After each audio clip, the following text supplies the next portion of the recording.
Naglolo ka pala. May mga plano ka palang ganun, di mo malang sinasabi sa akin. Kailangan ba? Ay. Hindi. Pero, seryoso nga, maglolo ka? Eh, di ba sayang at ang mahal na yung mga binayad mo sa film? Eh, hobby ko mag-aaral eh. Uy, taray. Sa haba at tagal ng pagkakaibigan natin, ngayon ko lang nalaman yan. Now you know. Dali na, hindi yun naman eh. Ano ang plano mo? Saan? Sa future? Carson, everything past is unreal. Everything future is unreal. Ultimately, real is the only present moment of physical efficiency. O ha, saan na nga yun? Ito naman seryoso na kasi. Eh, yun nga kasi. May nag-iaya sa akin mag-gig sa future sa Cubao. Nag-guess ako. Oh, talaga? Kailan yan? Next week pa naman. So, ano ito? Tugin mo? Ewan, yung mga luma siguro, wala pa akong bagong nasusulat eh. Kaya ka maglolo. Shit! Mag-movie marathon tayo pagbalik. Nang... Back to the future.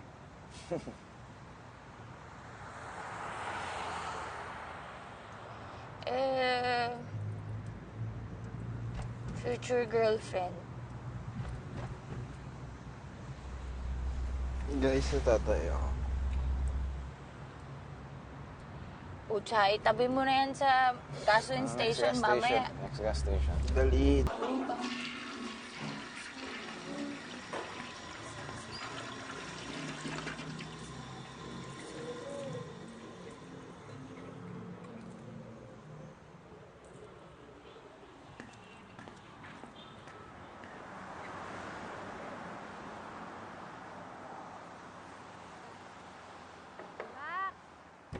Bax, ano? Matagal ka pa?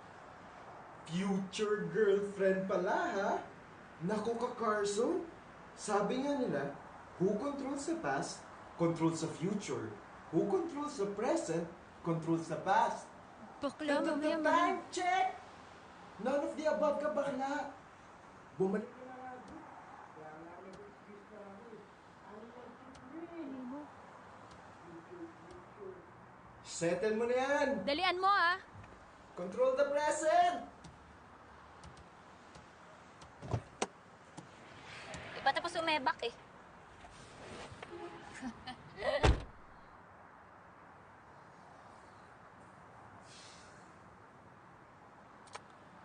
Alam mo, buksan mo na lang yung radyo.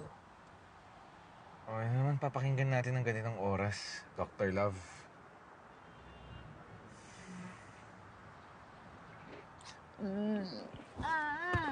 Oh. Wow! Ba. Sige nga. Ganito na lang. Tanong ka. Dali, tanong ka. Ang tagal? Ay, ikaw na nga muna. Wala akong maisip eh. Sige, ako na lang. Dapat may ganito. Sagutin mo.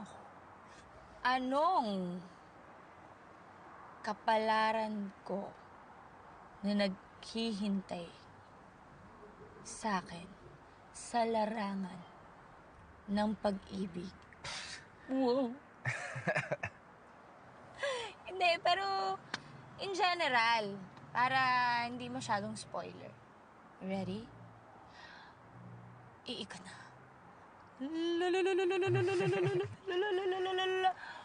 Uy. Delicado, delicado.